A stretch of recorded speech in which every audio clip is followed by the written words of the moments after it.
오늘 새벽 말씀 시작하는 부분은 오늘 날짜 7월 16일 생명의 삶 큐티에 보면 한 절 묵상이 있죠. 늘 오른쪽 페이지 밑부분에 나오는 게 바로 이제 한 장 넘겨서 그 한 절 묵상이 나옵니다. 거기에 나오는 내용으로 오늘 말씀 나눔을 시작하길 원합니다. 제가 그 부분을 읽고 참 많은 은혜를 받았어요. 18절, 19절의 내용을 설명하면서 그 한 절 묵상에서는 다리와 담, 이 벽 이야기를 합니다. 거기서 다리는 뭐라고 말하냐 하면 둘을 하나로 이어준다. 중간에 뭐 다리가 있든지 혹은 거기에 뭔가 장애물이 있어서 이렇게 두 가지를 나눠 놓은 것, 그것을 다리는 하나로 이어준다. 하지만 이 벽은 하나를 둘로 나눈다. 이렇게 말하는 것을 볼 수가 있었어요. 그 이야기를 이렇게 보면서 그리스도인인 우리는 하나를 둘로 나누는 믿음의 삶을 살면 안 되는구나. 하나님과 우리 주위의 사람을 나누고 또 나 자신과 하나님을 나누고 또 사람과 사람을 나누는 그런 역할을, 그 담과 같은 역할을 예수 믿는 내가 한다라고 하면 우리가 어떻게 하나님 앞에 설 수 있을까? 어떻게 정말 예수님을 닮아가는 그리스도인이라고 말할 수 있을까? 그런 생각을 깊이 해보게 됐습니다. 그렇다고 한다면 예수 믿는 우리들은 다리의 모습을 가지고 살아가야 하는구나 라고 하는 걸 깨달아 알 수가 있었습니다. 사도 바울, 예수 그리스도를 몰랐을 때에는 담을 높이 쌓는 일에 아주 열심을 냈던 사람이죠. 왜냐하면 복음 증거하는 걸 방해했고 예수 믿는 그리스도인들을 잡아 가두어 놓는 일을 열심히 했기 때문이죠. 그렇기 때문에 이어주는 일이 아니라 막고 못하게 하고 그것을 징계하는 일, 즉 담을 쌓는 일에 열심을 냈던 사람이 바로 사도 바울이었습니다. 그런데 그런 사도 바울이 어떻게 바뀌게 되었습니까? 바리새인으로서 세상과 사람으로부터 자기 자신을 구별하여 지키기를 원하면서 다른 사람도 그렇게 해야 된다라고, 그것을 잘못하는 사람을 지적하고 죄인 취급했던 그 사울을 예수님이 찾아오신 것이지 않습니까? 사울 스스로가 자기를 보호하기 위해서 쳐놓았던 바리새인이라고 하는 그 담을 예수님께서 넘어오셨습니다. 그리고 그 사울을 만나주셨죠. 그래서 진정한 하나님의 마음이 무엇인지를 깨달아 알 수 있도록 사울을 이끌어 주셨고 그 다리를 놓아주심으로 말미암아 사울이 정말 하나님이 원하시는 사명을 감당할 수 있도록 세상으로 나아가는 길을 우리 주님께서 열어주셨다라고 하는 것이죠. 그래서 주님이 찾아오시니 사도 바울은 담을 쌓던 사람에서 다리를 놓는 사람으로 바뀌게 되었습니다. 주님이 찾아오시니 이렇게 사람이 바뀌는 역사가 나타난다라고 하는 것이죠. 여러분들, 우리에게도 주님이 찾아오셨지 않습니까? 그렇다고 한다면 나는 어떻게 바뀌었나 우리가 한번 살펴볼 필요가 있습니다. 나는 다리를 놓는 사람인가, 담을 쌓는 사람인가? 아마 자기 모습을 잘 아실 것입니다.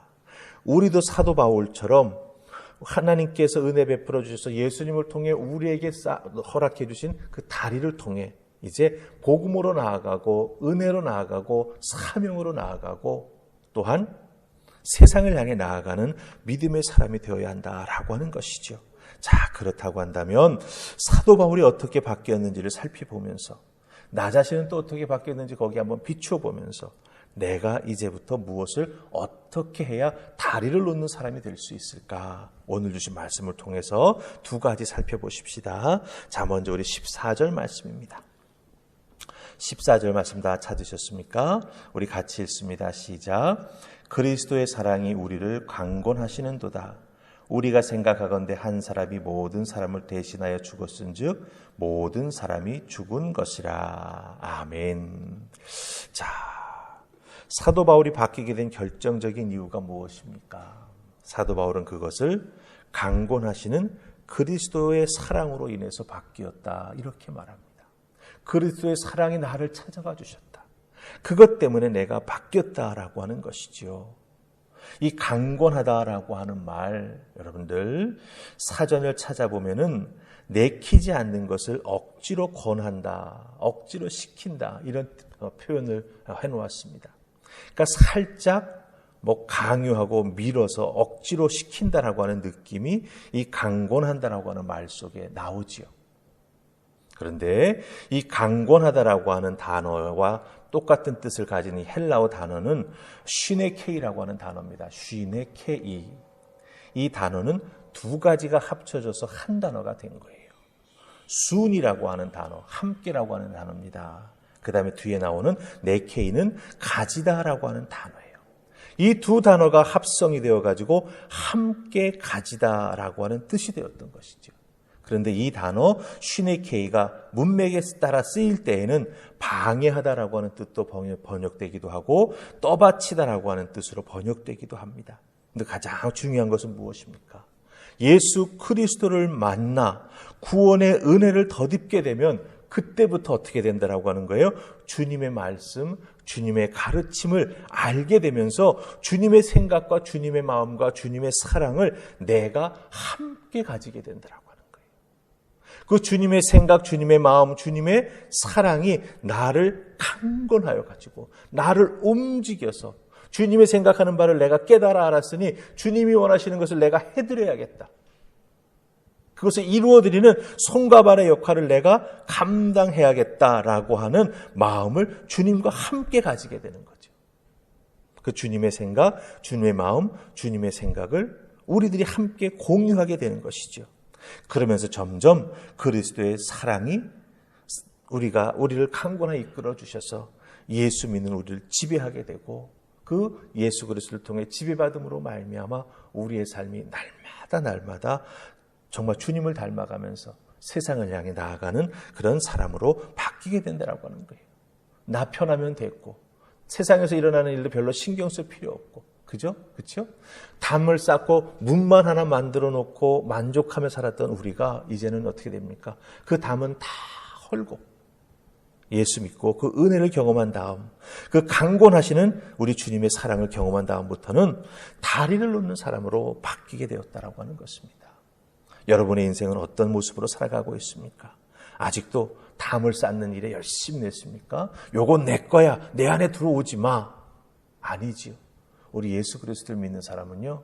그와 같은 담을 허물고 나 자신부터 주님을 향해 다리를 놓고 나아가고 주님께서 이렇게 주신 하늘의 은혜를 통해 우리는 우리 주변에 예수 모르는 자들 정말 정처 없이 살아가는 그들을 향해서 다리 놓아주면서 주님께 인도하는 하나님의 사람이 되어야 한다라고 하는 것을 오늘 말씀은 우리에게 알려주고 있습니다. 주님의 사랑이 나를 강권하여 바꾸어 주셨기 때문에 나는 이제 주님의 사랑으로 살아갑니다 라고 하는 것, 이게 바로 사도 바울의 고백입니다. 자, 우리 16절 보십시다. 16절 다 찾으셨죠? 같이 읽습니다. 자, 시작. 그러므로 우리가 이제부터는 어떤 사람도 육신을 따라 알지 아니하노라. 비록 우리가 그리스도도 육신을 따라 알았으나 이제부터는 그같이 알지 아니하노라. 아멘. 자, 이렇게 강권하시는 주님의 사랑을 깊이 경험하고 나면 변한다라고 하는 거죠. 사도 바울 자신이 갖고 있던 다른 사람을 향한 관점과 관계가 달라졌음을 고백합니다. 그래서 특별히 16절 앞부분에 보면 뭐라고 말합니까? 이제부터는 어떤 사람도 육신을 따라 알려고 하지 않겠다라고 말합니다. 네. 바리새인이었지 않습니까? 딱 보면 단점부터 찾는 거죠. 약점부터 찾는 거죠.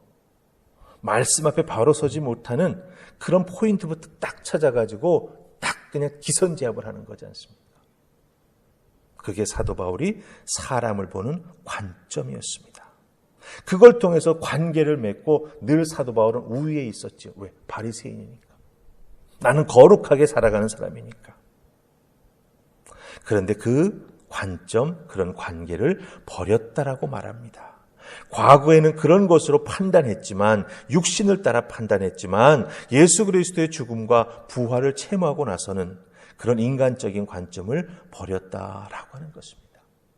그럼 무엇을 사도 바울은 붙잡았습니까? 주님의 마음을 붙잡았습니다.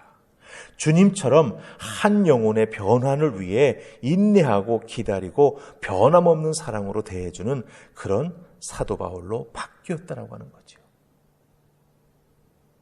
다물쇠 탄 사람이 다리를 놓는 사람으로 바뀌었습니다. 기다려주는 사람으로 바뀌었습니다. 지적하던 사람이 오히려 그 지적을 메꾸어주기 위해, 즉 지적당하는 부분을 메꾸어주기 위해 자기의 눈물을 흘리며 기도하는 사람이 되었다라고 하는 것입니다. 우리는 어떻습니까? 우리는 지금도 가끔은 고슴도치처럼 행동할 때가 많이 있죠. 다가가면 찔려서 아픕니다. 나는 다가가려고 하는데, 즉 나는 내 관점을 바꾸지 아니하고 그 관점으로 바라보고 다가가려고 하는데 그 다가옴을 당하는 사람은 아프고 힘든 거예요. 그렇기 때문에 우리 모두는 어떻게 해야 되겠습니까? 바로 정말 강권하시는 그리스도의 사랑으로 인해 내가 바뀌었음을 깨달아 알고, 그렇기 때문에 그 다음부터는 다리를 놓는 심정으로 연약한 사람은 연약한 사람에 맞게, 그렇죠? 세상에서 실패하고 낭망한 사람은 그 낭망한 마음에 맞게 우리가 다리를 놓고 접근하면서 주님의 마음으로 다가가게 된다면 우리 주변에 많은 사람들이 회복함을 얻고 치유함을 얻고 주님을 발견하면서 또 주님의 은혜의 자리로 나오게 될 줄로 믿습니다. 오늘 주신 말씀 잘 기억하면서 나는 어떤 모습으로 살았나? 이제부터는 주님의 마음으로 살아가야겠다. 다리를 놓는 사람으로 살아가야겠다고 결심하시면서 또한 그것을 실천하는 여러분들 되시기를 주님의 이름으로 축복합니다. 아멘. 우리 기도하십시다. 좋으신 하나님, 이 새벽 저희들을 불러주시니 고맙습니다. 주님 전에 나와 기도하라고, 말씀 듣고 깨달아 알라고, 특별히 말씀을 잘 받아 먹음으로 말미암아 더욱더 깊은 깨달음의 자리, 그 말씀을 통해 더욱더 주님과 깊이 사귀는 기도의 자리로 나아가라. 이렇게 이 새벽 우리를 불러주셨습니다. 주신 말씀 붙잡고 한 걸음 더 주님 앞으로 나아가기를 소망합니다. 내 담은 헐고 주님이 놓아주시는 다리를 통해 주님과 직접 만나는 그 놀라운 믿음의 신비를 이 새벽 더하여 주시옵소서. 도우시고 인도하시는 주님의 은총을 통하여 우리들도 이 땅에서 이제 다리 놓는 사람으로 살아갈 수 있도록 능력도 허락하여 주시고, 사람을 바라보는 관점도 바뀌게 하시고, 특별히 성령 충만함으로 말미암아 은혜와 권능을 가지고 한 영혼 한 영혼에게 다가가는 우리 모두가 되게 하여 주시옵소서. 감사하옵고 예수님 이름으로 기도하옵나이다. 아멘.